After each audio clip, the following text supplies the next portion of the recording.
নমস্কাৰ, আপুনি চাই আছে খেতিৰ দিহা। আমাৰ অসমখন কৃষি প্ৰধান ৰাজ্য বুলি কোৱা হয় যদিও আমাৰ অসম কৃষিৰ ক্ষেত্ৰত এতিয়াও আত্মনিৰ্ভৰশীল হ'ব পৰা নাই। আমাৰ অসমখনক কৃষিৰ দিশত এটা নতুন মাত্ৰা দিবলৈ আমাৰ এয়া ক্ষুদ্ৰ প্ৰয়াস। আমি ইয়াত অসমত কৰিব পৰা সকলো খেতিৰ বিষয়ে এবিধ-এবিধকৈ আজি আমি এই ভিডিঅ'টোত কম খৰচত কেনেকৈ গ্ৰীণ হাউচ এটা তৈয়াৰ কৰিব পাৰি সেই বিষয়ে আলোচনা কৰিম। তাৰ বাবে আপোনাক প্ৰথমতে এনেকুৱা এখন গ্ৰীণ শ্বেড নেটৰ প্ৰয়োজন হ'ব।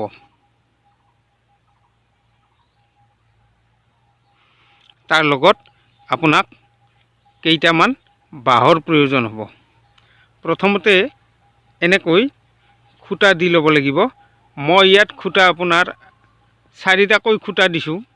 টোটেল 3 লাইন খুঁটা আছে আৰু ওপৰত এনেকুৱাকৈ বাঁহ দিছোঁ। মই পিছত ইয়াত বাঁহৰ বেৰৰ দৰে বনাই কিনে দি দিম, কিন্তু সদ্যহতে মই এনেকুৱাকৈ দৌৰা দৌৰিকৈ বনাই থৈ দিছোঁ। আৰু পিছত ছাইডত যিখিনি মুকলি হৈ থকা দেখা পাইছে আপোনালোকে, এইখিনিও মই গ্ৰীণ শ্বেড নেটেৰে ব্লক কৰি দিম। ইয়াত এনেকৈ বনালে আপোনালোকক বাঁহৰ বেছি প্ৰয়োজন নহ'ব। তথাপিতো যদি ইয়াত ওপৰত এইখিনিত আমি সৰু সৰু বেৰৰ দৰে বুই দিব পাৰোঁ, সৰু সৰু ফুটা থকা, তেতিয়াহ'লে অলপ বেছি বাঁহ লাগিব। ধৰক সেনেকৈ দিলে আপুনি যদি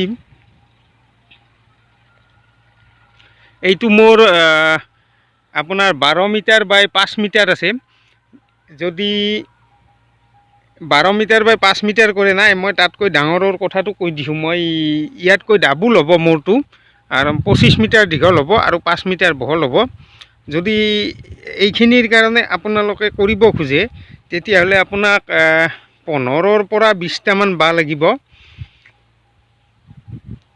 আৰু বাকী গ্ৰীণ শ্বেড নেটখন মোৰ যিখন আছে এইখিনিৰে 25 মিটাৰ বাই 5 মিটাৰ হৈ যাব। 25 মিটাৰ বাই 5 মিটাৰ হৈ যাব। গ্ৰীণ শ্বেড নেটখন মোৰ আছিল 3 মিটাৰ বহল আৰু 50 মিটাৰ দীঘল।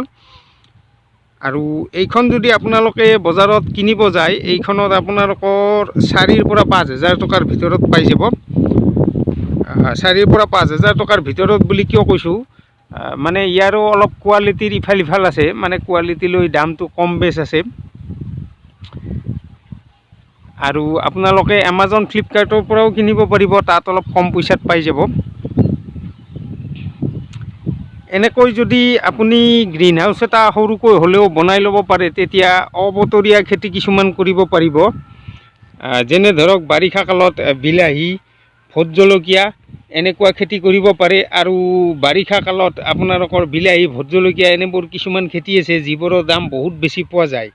আমাৰ ইয়াততো বাৰিষা বিলাহীৰ দাম 80ৰ পৰা 100 টকালৈকে হয়, মানে প্ৰতি কেজি বিলাহীৰ দাম। আৰু ভোট জলকীয়াৰতো কথা ক'বই নালাগে, ভোট জলকীয়া বছৰ জুৰি দামটো একেই থাকে সদায়। মই ইয়াত আপোনাৰ ভোট জলকীয়া লগাইছোঁ, আপোনালোকে চাব পাৰে মোৰ ভোট জলকীয়া লগা আৰম্ভ হৈছে। এইবোৰ চাওক, ভোট জলকীয়া মোৰ লাগিব ধৰিছে।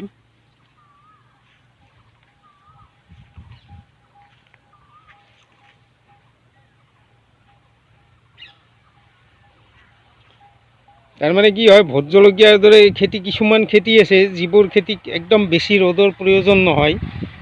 সেনেবোৰ খেতিত আপুনি এইটো কৰিলে, মানে গ্ৰীণ শ্বেড নেট ইউজ কৰি গ্ৰীণ হাউচ টাইপৰ বনালে আপোনাৰ ফচল বহুত ল'ব পাৰি।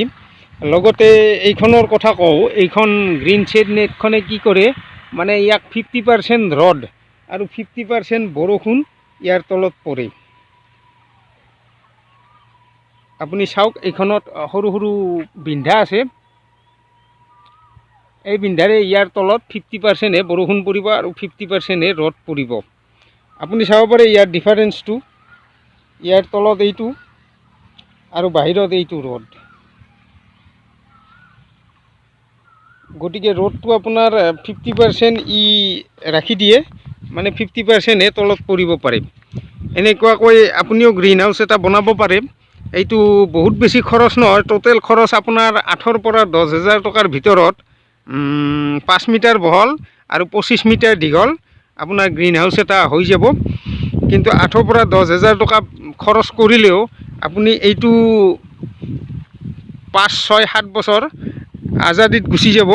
ইয়াৰ কোনো একো ক্ষতি নহয়। এই নেটখনৰতো একোৱেই নহয়, গ্ৰীণ শ্বেড নেটখন এনেকৈয়ে থাকিব। কেৱল আপুনি মাজে মাজে বাঁহৰ খুঁটা বা এইবোৰ বাঁহবোৰ বদলাই থাকিব লাগিব।